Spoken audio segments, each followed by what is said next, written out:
I walk slowly through the dead silent forest. There are only trees around me. I can hear only the rustle of leaves on branches, the rustle of grass under my feet, and my own breathing. Nothing else. No birds, no animals. This forest is deaf and silent. It seems to stare at me with its mute gaze.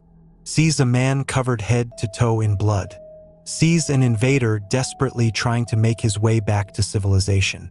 This is a story of how powerless man is to the unknown, be it a small wild forest or what lurked within it. Gravel mixed with damp earth and fallen leaves rustled under the wheels of the old Uazik. This road is rarely traveled by cars. Local hunters know that there is no game to be found here, and most of the visiting tourists are not interested in untraveled paths in a scanty forest. These lands are dominated by steppes and mountains, spreading near the shores of the Black Sea. Most of the already small forests are a protected zone, where no man dares to set foot. Few people come here, said Stupa, holding the steering wheel in one hand and a smoldering cigarette in the other. Only the locals come here as wild tourists, and rarely. The exit is inconspicuous, you have to know it. There were 5 of us in the car. Sergei, a naval officer, Luba, his wife, Styopa, our main navigator, an expert in these forests, as well as me and my fiancée Dash. All of us are old and trusted friends. Stepan stopped the car at the old barrier. Such a loud word meant a wooden beam leaning against a thick stump. Here we are. Now we'll remove the barrier. There's a nice clearing about 3 kilometers to the northwest. Northwest? Dasha criticized him. Did you mention it for the sake of seriousness? Or an avid hunter navigates by moss? In response, Stepan nonchalantly took out a small compass from his pocket. We took all our things out of the trunk. We each carried a backpack on our backs. We had with us food, tents, sleeping bags, woks, and means for making a fire. Yes, it's illegal to start a fire, but who's ever stopped that? Here, take this, Dasha said, holding out an object to me. What is it? It's a folding knife, you rascal. She laughed. You insisted on taking only the essentials and forgot the main survivalist tool. Thanking the girl, I took the penknife from her hands, but immediately faced a problem. There was absolutely nowhere to put it. All the pockets were occupied, and the tool should be at the ready. So I thought of nothing better than to hide it in my boot. For a moment I imagined myself as an action hero pulling an army bayonet right out of my boot, but immediately came down to earth when I saw something that really can only be seen on the screens of Hollywood movies. In front of us stood Stupa, dressed in a camouflage jacket, cargo pants, and army boots. But what was more important was the pump-action shotgun slung over his shoulder. Ho ho! Why did you bring that gun with you? Grinned Sergei. You said yourself that there is no game here. Ah! He waved his hand dismissively.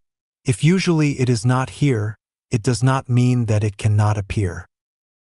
And who wouldn't want to shoot at empty beer cans? Alcohol and guns are bad neighbors.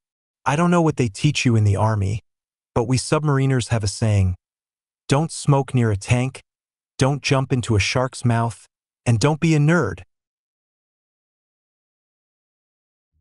The silent forest greeted us with sullen silence. We could only hear the rustling of leaves on the crowns of trees and the creaking of small branches under our feet. The temperature was over 30 degrees. The sun was merciless. But here it was a little different. The green crowns protected us from the scorching rays, creating a pleasant shade. The breeze did not reach us, getting lost somewhere in the trunks of the trees. Even at noon it was cool. We were only a few kilometers away from civilization, but it already felt as if we were somewhere far away, in the middle of uninhabited forests. For about 2 hours we worked on setting up the camp. While Sergei and Stepan were busy with tents and equipment, Dasha and I were busy collecting brushwood. It was not so easy to find dry deadwood. It was useless to do it at the edge of the forest. Everything was wet. That's why we had to go farther away from the camp. where trees could protect the ownerless wood from rain, and moss could absorb the residual moisture. We moved strictly in one direction, not turning anywhere. "Look!" Dasha yanked me by the shoulder. She was pointing somewhere to the side. Took me a moment to recognize the small building hiding behind the trees. It would have been a sin not to look at such a curiosity in the middle of a dead forest. As we got closer, we could see a small dugout. The timbers were covered with moss. A bush had sprouted on top. Only a flimsy door on rusty hinges covered the dark opening leading inside. I immediately got the impression that this dugout had been left here since the Great Patriotic War and had once served as a shelter for some partisans. "Look, let's go inside." "I don't think that's a good idea. Look, the grass is all crumpled up. Someone's been through here recently. Even if it was days ago, there's no telling what people might have left behind. To hell with people.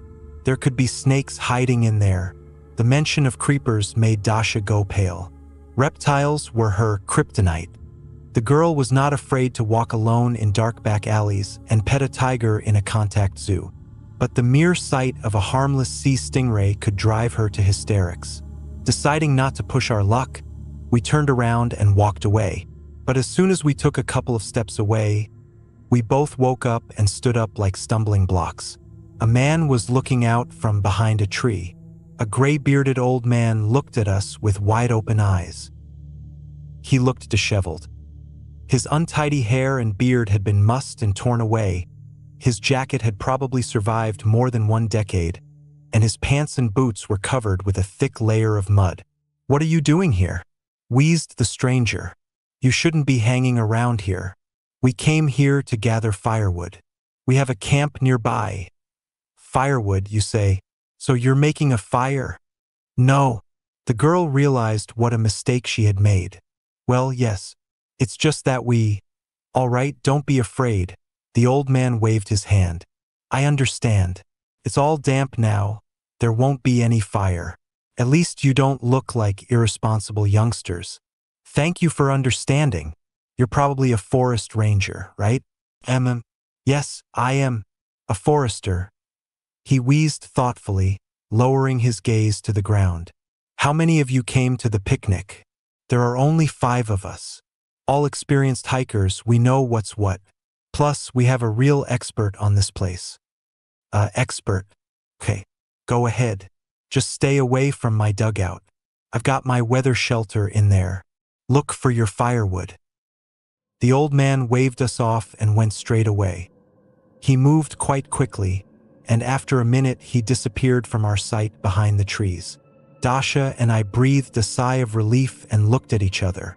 It would seem a simple meeting with an odd forest ranger, but something about him seemed wrong, and it was not so much his behavior or conversation, but the way he met us, waiting for us to see him watching from behind cover. We never heard his footsteps. The old man appeared and disappeared completely unnoticed. Like a ghost, we returned to the camp with a pile of brushwood in our hands. Meanwhile, our friends had already managed to put up their tents and were already busy preparing dinner. Classic pork kebabs on the barbecue. What camping trip can do without such a fundamental tradition? The hands of the clock were approaching the bottom of the dial. It was at this time that the heat was coming into the forest. The crowns of the trees did not hold back the heat of the scorching sun, and the moisture of the ground began to evaporate, turning the cool clearing into a real greenhouse. "And he just left?" Sergei asked again. "Yes, after the conversation, the forester went away. He only asked me not to go into his dugout." Dasha and I told our friends about this unusual meeting. Most of all was surprised Jeepa. Yes, here in his life has never been anyone. What the hell is a forester? Well, it makes sense, but I come here once every couple of months, and I have never seen anyone. I haven't seen a dugout either. But I'd love to see the curiosity. No, the old man told us not to come any closer. "No way." Stepan waved his hand. "Did he even show you his ID? Did he have a badge on his clothes? Stripes?" "No." "Well, what now?" By the same logic, if Sergei catches me in his military unit, I can say I'm a general. Would he believe me? You too met some homeless hermit and he told you noodles. Our late lunch was fun and pleasant. The juicy pork melted in our mouths. We decided to save alcohol for the evening because we still had to walk in the forest and climb to the top of the hill. And it's better to do it sober. Instead of beer, our main source of fun were sea stories of Sergei and Stepan. In fact, our soldier was not a good storyteller at all, and even the funniest case turned into a dry retelling of events. But with Stupa, it was the opposite. He knew that he would be asked to tell fresh stories from the life of an underwater technician. So he even thoughtfully put on his special t-shirt. The blue fabric depicted a diver with a large harpoon and an octopus, pulling his tentacles to him. At the bottom was the caption, "Think twice before you go to the Sabtek."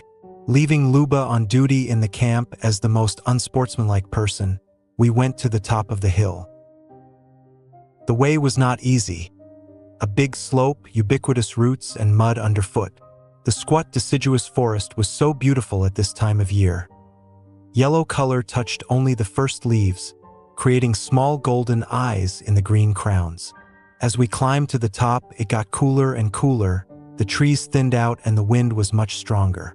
Half an hour later, we reached the top. Stjepa was not lying. It was simply wonderful here. There were huge boulders in the middle of sparse trees. The stones were almost completely covered with moss, but for some unknown reason they remained pristine at the top. We descended the hill in high spirits. Stepan and Sergei went first and Dasha and I a little behind. At the very approach to the camp, she decided to turn aside, because, as it often happens after freshly cooked kebab, the girl's stomach twisted a bit. Near the camp, we hadn't managed to set up a latrine yet, so we had to go 200 meters away, where there were thicker bushes. In the end, we missed each other. I caught up with my companions, and Dasha promised to return within 15 minutes. When we reached our tents, the time was already approaching evening. Dusk had not yet fallen, but the sun was slowly beginning to hide behind the crowns of trees. Meanwhile, Dasha was staying longer than promised. I began to worry. Anxious thoughts began to involuntarily come into my head. I wondered what could have happened. I realized that everything should be normal, but it could be otherwise. Could she have gone far away and gotten lost? Encountered a wild animal? A snake? Or maybe she was found by that strange woodsman. Suddenly, a woman's scream came to our ears. Everyone jumped up, but it was me who had my heart in my heels. All anxious thoughts instantly intensified several times. "I'm coming! I'm coming!" I shouted back without a second thought. "I'm with you," supported me Stupa. Sergei also wanted to run with us. His wife clung to his hand with a dead grip. She literally hung on her husband, not letting him come with us. "No, Sergei, do not go," pleaded Luba. "I'm scared. Do not. Don't go." This prank delayed our rescue operation by 30 precious seconds. We should have gone out together, not separately. As a result, we watched Lyubov suddenly become hysterical, not wanting to let her husband go or to be alone in the camp again. Eventually, Stepan and I just waved goodbye, and the two of us ran off. We were moving in the direction from where we heard the scream. There was no doubt about it. It was Dasha. No one else could have screamed like that. In the back of my mind, I just hoped that she had just seen a snake and cried out in fear. Soon enough, my hopes were destined to be shattered. Dasha jumped out in front of me. When she saw us, she immediately threw herself into my arms. The girl was sobbing, unable to say 2 words. Took about 10 minutes to calm her down. "Well, my love, tell me what happened. Where did you disappear to and why were you screaming? There's Lyubka. What happened to Lyubka? She is now together with Sergei in the camp." "No," Dasha shouted. "She's there. Hanging. What are you talking about? Blood. There's blood everywhere. There's blood everywhere." After calming Dasha down a bit, Stjepa and I took her back to the tents. The way took us only 10 minutes, but all this time the girl continued to sob. I noticed that her hands were trembling. I couldn't figure out what she could have seen. For a moment I speculated that perhaps she was delirious from a serious poisoning or a sudden hallucination. But from where? I couldn't make any sense of it at that moment. I did my business and I decided to step aside for a while. I saw this beautiful oak tree with a huge hollow. I went over to look at it. But then I saw something in the distance. There was blood, pieces of clothes and skin. My fiancé stared right into my eyes, and I can swear on everything in the world that I will never forget that look of madness and despair. Luba was there. What are you talking about? Luba is safe and sound. She's in the camp with her husband. Sergei won't let her get hurt. You must have imagined it. Now we'll go to the camp and you'll see her yourself. There was her face, or rather pieces of it, and wisps of blonde hair, just like our Luba's. Sergei met us at the campground. His friend immediately began to ask what and how it happened, why they were shouting. Dasha was silent. Her head was still a mess, so I tried to retell and explain everything in my own words. As expected, our story was met only with bewildered faces. When Luba appeared right in front of Dasha's eyes, there was a dead silence for a few seconds. In this half-dead forest, its ringing was felt especially keenly. The women looked directly at each other. There was a look of mutual distrust in their eyes. Well, let's just go and check what's there, Stepan said judiciously. Dash, don't take it as an insult.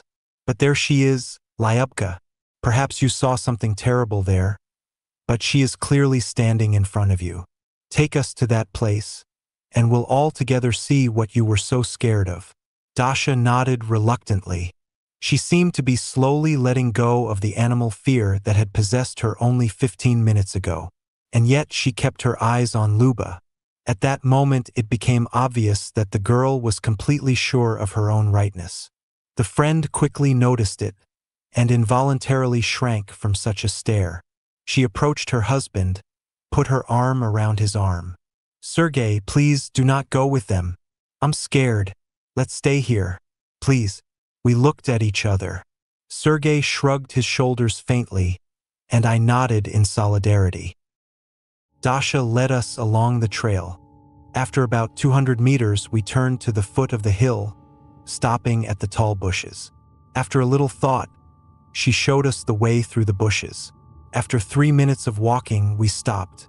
The girl stood like a stumbling block, pointing her finger somewhere between the trees. Honey, is this the place? This is where you found, this is it?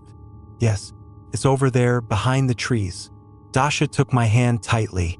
Zdzipa went ahead and we followed him. Until now, his face showed only interest and a little confusion, but not now. The big guy froze in place. I could have sworn I could see goosebumps running down his neck. At first, I didn't realize what had happened, but then my eyes focused on something red. The small clearing was completely drenched in blood. It stained all the grass. Its splashes covered bushes and tree trunks. But the scariest thing was on the ground. It was hard to even call it a body. Pieces of flesh, skin, and giblets were scattered everywhere. Scraps of bloody clothes mixed with what looked like intestines were hanging on the bushes. Somewhere off to the side was a severed arm. The gutted corpse was almost completely skinned, as if it had been deliberately hung from the branches of bushes and trees. My stomach couldn't take it. A lump of vomit came to my throat so quickly that I didn't have time to stop it. All my lunch immediately ended up right there on the ground. Zdzipa also curled up, but somehow managed to hold on. The smell of raw meat pierced our nostrils. The odious picture of a half-eaten corpse was forever imprinted in our heads. Who? What could have done such a thing? I don't know. My friend shook his head. I'd say it could have been a bear, but they've never been here before. Wolves, I don't think so. That's not what I'm worried about. Not that. Stupa silently stretched out his hand, pointing to a pile of human skin hanging on a bush. I really didn't want to look at it, but I forced myself. Pieces of human flesh, hair, a crushed eyeball, the remains of teeth, and a face. The skin had been stripped from the skull, from the lower left side of the chin to the right eyelid. Curly blonde hair, freckles barely visible under the layer of blood. But who then is there in the camp alone with Sergei? We ran as fast as we could. We moved goose, passing tree trunks on our way. Once on the trail, we switched from marathon step to a real sprint.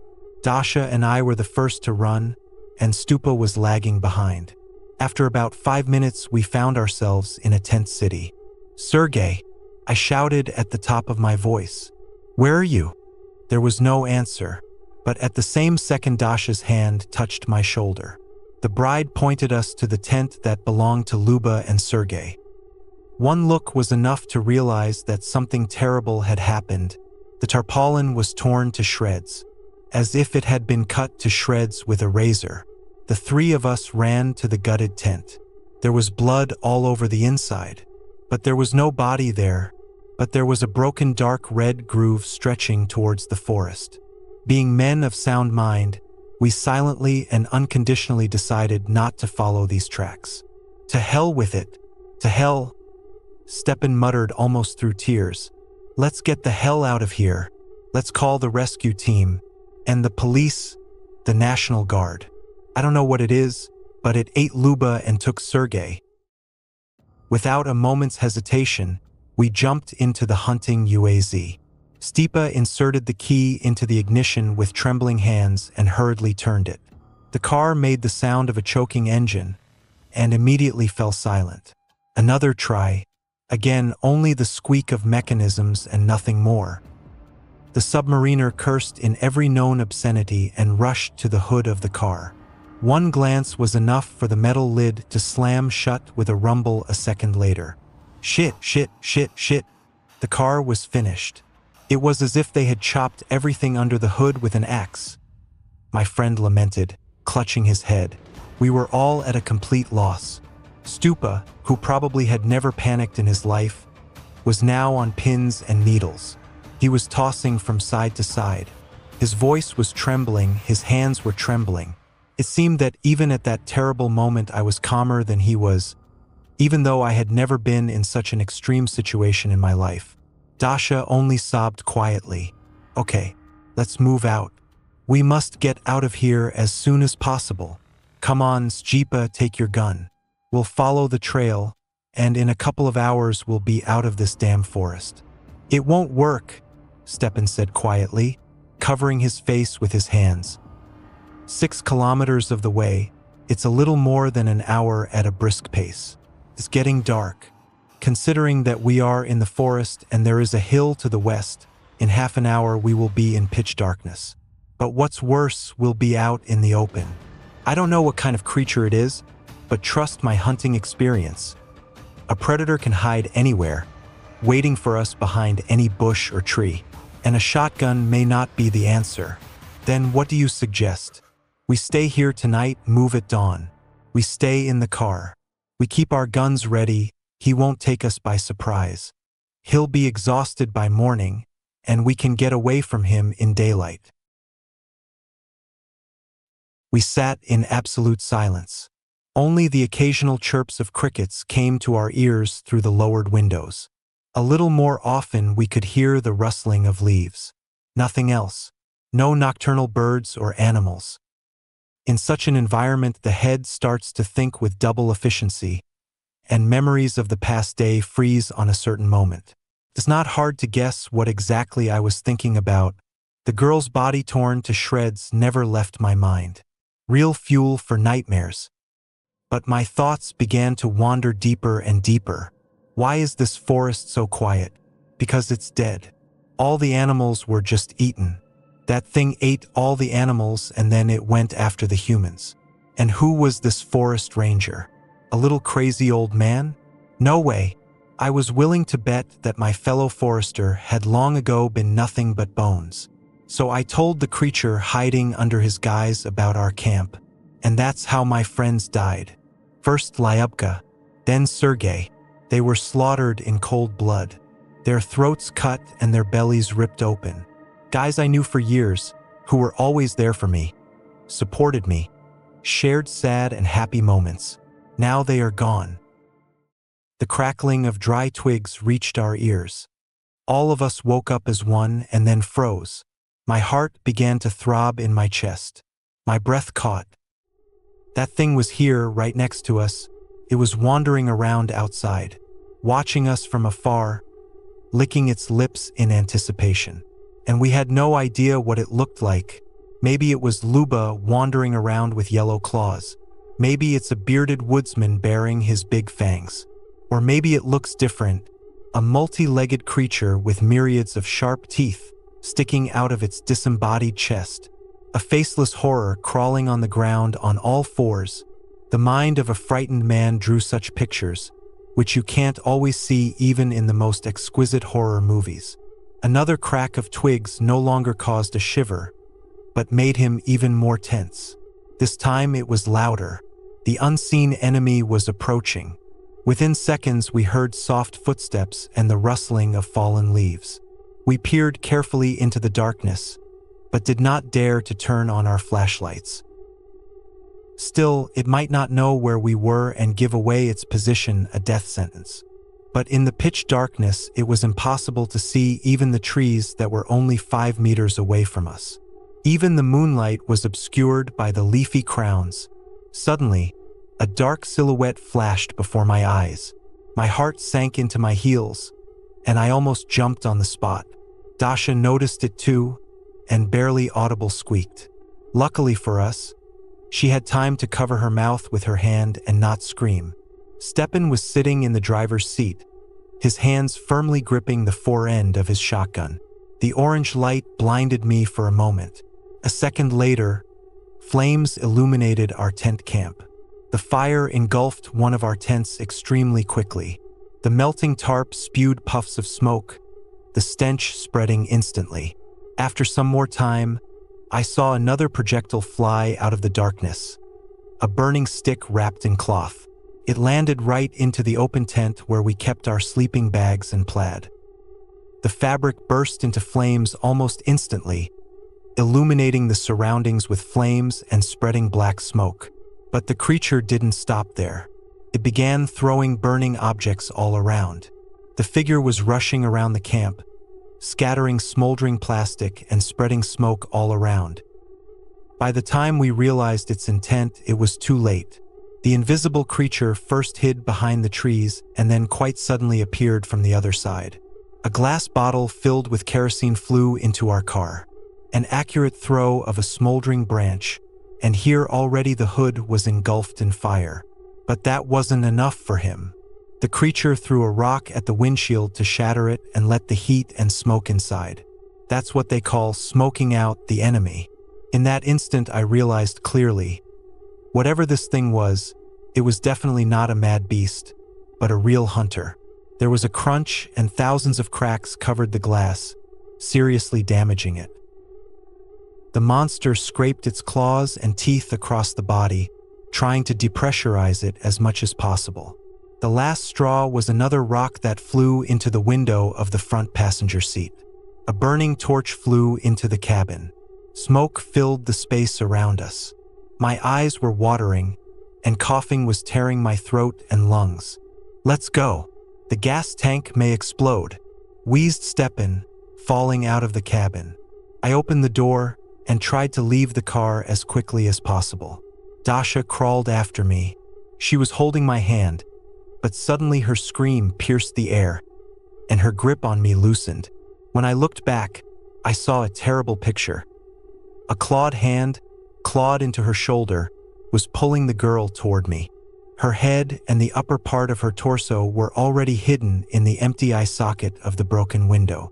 With her healthy hand, Dasha tried in vain to grasp something and frantically shook her legs.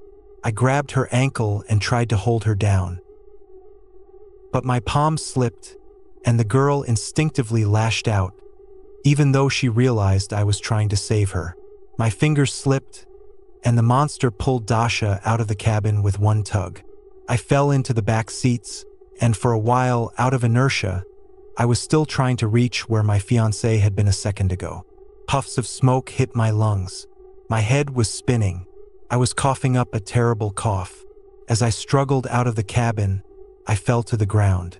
My heart was pounding furiously, but my body wouldn't listen. My head was spinning, my body wouldn't listen. Pain, fear, and powerlessness were tearing me apart.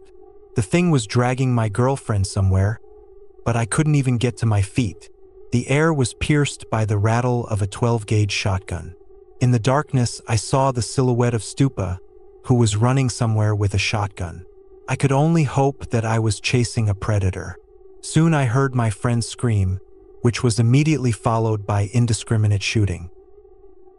Through the smoke, I could see faint muzzle flashes, but even that wasn't enough to get me to my feet. All I could do was lie there and try to breathe in clean air as I slowly crawled away from the burning car. But just a few seconds later, the firing stopped, and I heard Stupa's shrill scream again. The worst thoughts flashed through my head. I don't know how long I lay there. The fire was quickly extinguished. The dampness did not allow the fire to spread. I felt a little dizzy, but I was able to get to my feet. It was a nightmare. The tents were burned. The car interior was burnt out. There were charred sticks and melted plastic everywhere. Thankfully, the gas tank of the UAZ had not exploded. I was covered with mud, bruises, and scratches, with a painful burn on my left arm. But I wasn't thinking about my own condition at the time. My friends were gone. First that thing dragged Dasha away. Then Stupa shot, but everything ended with only a broken scream. Maybe he managed to shoot her? Or she caught him by surprise and let my dear friend's guts out. With these thoughts, I wandered around our camp, trying to find someone or something. But suddenly a familiar voice called out to me. "You're okay." "Oh, thank God. You're okay," came Dasha's voice. She came out from behind the forest. I'll never forget her appearance at that moment. A tattered t-shirt, an unbuttoned windbreaker torn by sharp claws, a large bloodstain on her right shoulder, and messy, disheveled hair. She walked slowly toward me, limping on one leg. I rushed to meet her, but no sooner had we come within 5 meters of each other than another voice was heard. "Stop!" shouted Stepan hoarsely. "Come on, both of you, one step back." Turning to the left, I saw my friend clutching a shotgun. When he approached the still smoldering fire, in the light of the flames I could distinguish all the horrifying details. Stipa was in a very bad way. His camouflage jacket had disappeared, leaving only a naked body covered with improvised bandages with blood oozing from underneath. It wasn't hard to guess that he'd been in a fierce struggle. The only question was why he was pointing a gun at us. "Stipa, get back, I say. Why are you pointing a gun at us?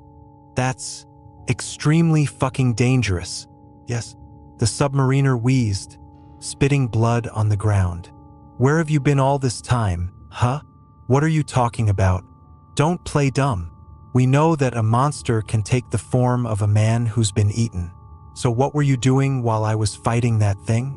Things were getting hotter by the second.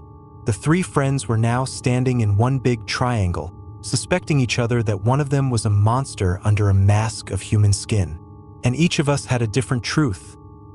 This thing pulled me out of the car and dragged me into the woods. Probably wanted to eat me, but the gunshots scared it off. I twisted my ankle and passed out from pain and shock. That was Dasha's version. I tried to protect her by grabbing her leg, but the monster was stronger. I spent too much time in the smoke-filled cabin and almost suffocated. I crawled away from the car, and I couldn't get up. My story. As soon as I got out of the cabin, I immediately rushed away from the car. But as soon as I heard Dasha screaming, I ran straight there. I saw the silhouette of the monster in the darkness. I started shooting. It was hiding behind the trees. I couldn't aim. And then the monster came at me. By some miracle, I managed to fight it off, putting a knife right in its thigh. Then I sat, reloaded, bandaged, tried not to let the creature near me. That was Stupa's version. Tension was rising. Each of us looked at our friends warily. As much as I loved Dasha, And as much as I respected Stepan, at that second fear outweighed all other feelings. Paranoia was growing exponentially. "Maybe you're a monster yourself?" said the girl, pointing at Stupa. "Slowly you described what you were doing for half an hour after the fire and how you fought off the monster. You started this conflict so that Vlad and I could tear each other's throats out. Yeah, right. If I was a monster, I'd be at your throats right now. But why would I do that? I'd just shoot you on the spot." The man justified himself by raising his gun up defiantly. "You two lovebirds don't sound so good. Carbon monoxide poisoning is a serious thing, no doubt. But it sounds a little too simple. Didn't the creature see you lying there defenseless and drag you into the woods? And you, Dasha, suddenly passed out from a small wound on your shoulder and a sprained ankle. And the monster decided not to come back for you and ran away into the thicket empty-handed? The realization of something very, very unpleasant began to fill my mind. I refused to believe it. I didn't want to say it out loud, but when did you dislocate your leg? I held your foot gently. There's no way you sprained your ankle. If we take into account your limp and Stipa's claim that he stabbed the monster in the leg," I said, watching the barrel of the gun slowly dribbling toward Dasha. "And also your clothes. They're torn even in places where you don't have a scratch on you. And if the monster had decided to tear you apart..." "What are you talking about?" The girl pleaded with tears in her eyes. "What are you even thinking here? It's me. Yeah. And why did we even think that that monster turns into the people he ate? Maybe that corpse in the woods was just like our friend. Well, it's not a chameleon to eat me in half an hour and then immediately change into my skin. There's no such thing. Come on, guys, think about it." Having said these words, Dasha slowly walked to the center of the triangle, standing between us. The growing doubt was reflected on Stupa's face. First, he lowered his gun, and then he guiltily looked down. At that moment, I could literally feel that spirit of unity, when trust in friends triumphed again. My whole life turned upside down in just a few moments. A sharp jump, a gunshot, blood. Suddenly, what I had until recently considered my fiancé rushed toward Stupa with an arrow. From surprise, he pulled the trigger, but a heap of shot flew a few centimeters from the monster. The monster pounced on him, and with one blow fell to the ground. Razor-sharp claws slashed its neck from ear to ear. Pulsing fountains of scarlet blood erupted from his arteries. The monster immediately intercepted the weapon in its hands, but was in no hurry to put our friend out of his agony. Instead, it took me at gunpoint while it watched Stupa choking on his own blood. I just stood still. Pure fear paralyzed every muscle in my body. There was nothing left in my mind but fear and bitterness. They were dead. All my friends were dead. I dragged Stipa's body along the ground while behind me with a gun in my hands walked the monster. Hidden under the mask of the girl I loved with all my heart, tore her apart, devoured her, and then it pulled her skin over itself. In the darkness, I didn't immediately recognize the path we were on, but I wasn't surprised to see a familiar dugout. 1,000 thoughts swarmed in my head. Perhaps I seemed to you a complete egoist, but they were not concentrated on the memories of my friends. I was only thinking about myself, my future, and it seemed painfully predictable to me. Now I would be brought to a damp dugout, and then I would be massacred. And God forbid it should be a quick death. What if the creature wanted to play with me first? Torture me? Or it might leave me for last, having prudently cut my tendons so I wouldn't escape. But that might not be the worst of it. Who knows what this beast has in mind? Maybe he needs to fulfill some other needs first. First to death, and then with my still warm corpse. An imagination could run wild, if you know what I mean. The wooden door swung open, revealing a passage into the gloomy dugout. A kerosene lamp flickered in the far corner of the room. The creature bent down, fumbled for a rope handle carefully hidden under the grass, and pulled it open. The wooden hatch opened, revealing the dungeon. I cautiously descended the steps that had been knocked out of the ground. Stepan's body was still lying on the surface, but the monster didn't lag a step behind. I could feel its putrid breath on the back of my neck. The most important thing was not to turn around. I just couldn't think about the fact that Dasha was looking at me the whole time. I didn't want to realize that this thing had pulled the skin of my fiancé, who we were supposed to be married to in just a couple of months, staring at me with her dead eyes while her remains lay somewhere in the cold, silent woods. When we reached the fork, we turned right. Then we went the same way again. Eventually, I found myself in a room that was quite large by dungeon standards. The creature behind me struck a match, and a dim light illuminated the space. The monster tossed the burning match somewhere to the side, and the flames flared up instantly. Fireplace, although it would be more properly called an oven, given the metal grate and millstones for roasting meat. A large wooden table and chairs stood nearby. I guess for a second it seemed to me that things were still not so scary, and even in a way cozy. But that illusion dissipated the instant I looked around. There were animal and human skulls hanging on the walls. There were dozens of them, if not hundreds. These grotesque decorations stared at me with their empty eye sockets, clearly hinting at what was in store for me in the near future. But that wasn't the worst part. Right in the middle of the table lay a human body. Its abdomen had been opened from groin to rib cage, its insides removed. His arms and legs were cut off and stacked in another part of the table. And the head. In the light of the flickering flames, Sergei looked at me. His clouded eyes stared somewhere in the distance. A blue tongue was sticking out of his open mouth. My friend's head lay on a plastic plate. Served dish? A nasty thought popped into my head. I imagined that thing eating him, biting off bits of his face. A sharp nausea came to my throat, but this time I was able to restrain myself from throwing up the rest of the food. "Sit down," the monster said in a girlish voice. "Let's talk. Let's have dinner together. You know, I very rarely have guests." My trembling knees needed no further orders. I literally collapsed into the chair, even though I tried to sit down carefully.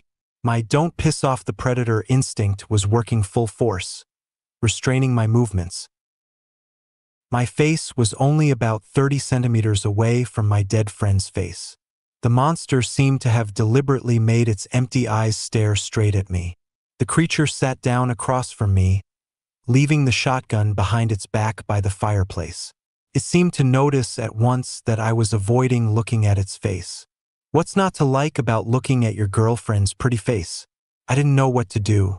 Somewhere in the back of my mind, I wanted to jump up and attack the monster, or at least spit at him to tell him what was on my mind. Of course, I couldn't do that. All I could do was shake with fear, holding back the urges in my throat and bladder. Okay, since you're so willing, we'll talk face to face. Up to this point, I thought I'd seen everything. A trickle of blood came out of Dasha's mouth. Then there was a clatter of small objects falling on the wooden table. They were her teeth. They popped out of her gums and fell out, leaving behind bleeding channels. The beast opened its mouth wide so I could watch. But beyond that, new teeth began to sprout from the bare gums. They slowly emerged from their bleeding holes, lengthened more and more, and soon it became clear that they were not ordinary teeth, but real fangs. They grew and grew, reaching a length of about 5 centimeters. The lower jaw deformed, stretching almost to his chest, and the cheeks parted, revealing all 32 saber-like fangs, designed to tear and shred human flesh. The light blue eyes turned scarlet, pupils narrowed and elongated. The ears, too, had become like those worn by wild beasts, pointed, tilted back. The tip of the nose fell away, revealing dilated nostrils. Behind the rows of fangs, a vile, bifurcated tongue could be seen. In just a minute of metamorphosis, the beautiful girl had turned into an ugly beast with a tiger's jaw and snake eyes. It stared at me intently, dripping viscous saliva. The beast took a human arm from the table and began biting off pieces of it. Its saber-toothed fangs easily tore through the flesh and gnawed through the bones with a crunch. That's when my stomach couldn't take it. I was thrown right onto the dining table. The beast, engrossed in the feast, didn't seem to notice. Well, the creature growled. Dinner was delicious. We hibernate for a long time. Twice a year, summer and winter. And you should know how hungry I am. There's no animals around here. I've only eaten a couple of squirrels in 2 weeks. But then you guys showed up. 5 of you at once. Normally, I'm fine with 2. But this time I made an exception. 3 of you. Your last friend, the fat one, I'll pickle and smoke for the future. You can survive on that meat for a month, if not more. I'll finish the rest of them off in a few days. In my mind, I had a picture of how the monster would cut up Stipa's body. He would take out the entrails, make sausage out of them, put the flesh on a spit and start smoking it. The leftovers will be put in a barrel, covered with salt. I swear, if there was even a drop of food left in my stomach, I would instantly vomit it up right here. And you see, the fat ones for a rainy day will run out of meat soon enough. But I'll need a live pig. Don't worry, I won't make you helpless right away. We'll start with one leg, then your left arm, the other leg. I'll save the last arm for last. We can trim the barrel, the back. The face makes an excellent stew. I was shaking with terror. My heart was pounding. My body was numb. I didn't even notice the tears coming out of my eyes. Meanwhile, the monster, having finished his detailed story, lifted me from the chair and led me into the next room. I found myself in a cold dungeon. A peg with a metal ring was hammered into the wall. The monster pulled out a leather belt to which a small padlock was crudely attached. It tightened the makeshift collar around my neck, threaded a rope through the eyelet, and tied it to the peg. 2 meters of rope, a bed of straw, and a metal bucket, which I know what it was for. That was my freedom. The monster left me, leaving me alone with pure terror and an overwhelming sense of powerlessness. It's hard to describe in ordinary words what I felt then. I guess it's usually called despair. I wanted to scream, but I was afraid it would anger the monster. I tried to pull the stake out of the wall, but I realized it was useless. I tried to remove the collar, but the lock was strong and the rope was good. All I could do was sit there, huddled together, swallowing my own snot and tears, trying not to make too much noise. The faces of my dead friends appeared before my eyes. They looked at me with regret and disgust in their eyes. They looked at the man sitting on the chain like a lousy dog. I probably would have given up like that if I hadn't felt something slip out of my shoe. At first, I didn't realize what it could be, but suddenly my eyes rounded. Somewhere deep in my soul, a spark of hope flared up. In front of me lay the very folding knife that Dasha had given me before the hike. Small, blunt, but it could cut the rope. For a few minutes, I hesitated. The thought flashed through my mind. What if it catches me when I try to escape?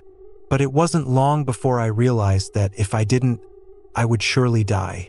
Better to try, and die knowing that I had given at least some fight to the ogre, than to obediently lay my limbs on its plate.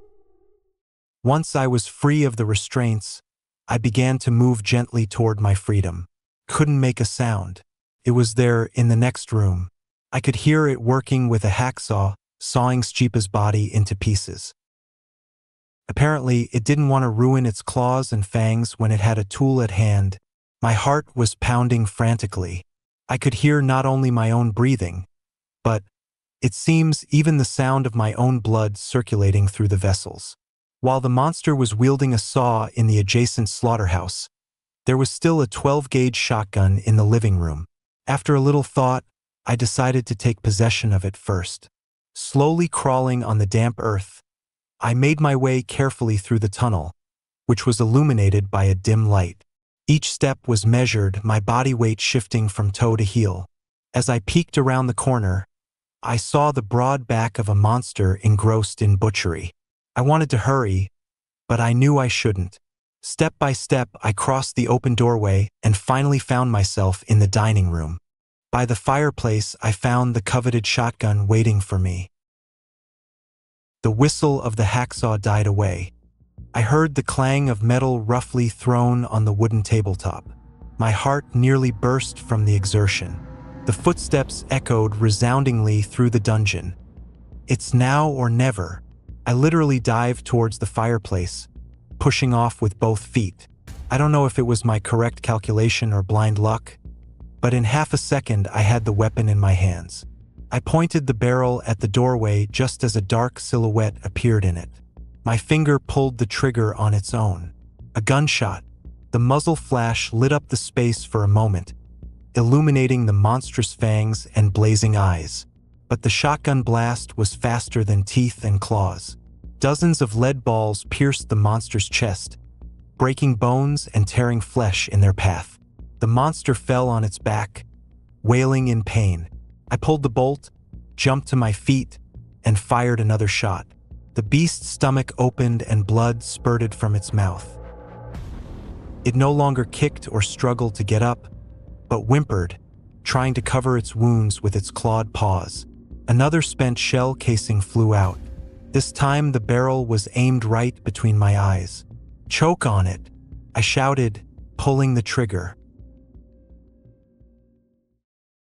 It was pitch black before my eyes. I moved by feel. My hands slipped on wooden beams and dirt walls. Fear permeated every cell in my body, undermining me from the inside out. My greatest fear was that around the next corner my fingers would stumble upon someone's suspended body, or another monster waiting for me in the dark.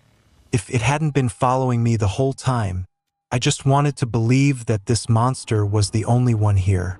But how many others are there? Dozens? Hundreds? In what corners of the world did they lurk, devouring hapless travelers? The wooden hatch creaked open, and the bright rays of the rising sun blinded me. It was rising over the treetops, bringing a new day to this silent forest. I collapsed on the green grass. My body soaked up the morning dew and the warmth of the sun. Closing my eyes, I saw the faces of my friends. They seemed to be smiling as they looked at me from behind the trees.